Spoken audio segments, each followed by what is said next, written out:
Anjali hospital ठरते पेशंटसाठी जीवदान। 32 वर्षाचा मुलगा जो नाशिकला बाईकवर जात असताना त्याचा भीषण अपघात झाला, ट्रकला धडक होऊन।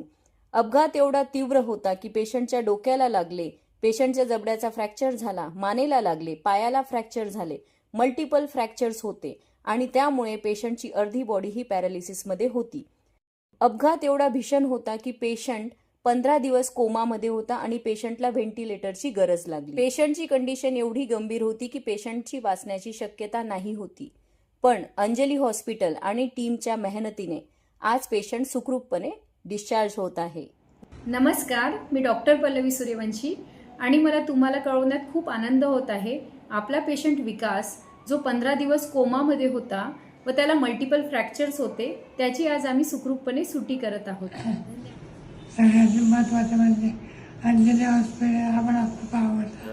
अंजली हॉस्पिटलमध्ये सगळे डॉक्टर गोपालदेव मॅडम यांचे मला वेळोवेळी चांगले मार्गदर्शन भेटले, म्हणून मी आज इथपर्यंत पोहोचले। त्या अंजली हॉस्पिटलने एक मला खूप नवीन जीवनदान दिलेले आहे आणि जे स्टाफ वगैरे होते ते पण खूप चांगले होते। म्हणजे डॉक्टर लोक होते ते एकदम म्हणजे देवासारखे भेटले मला।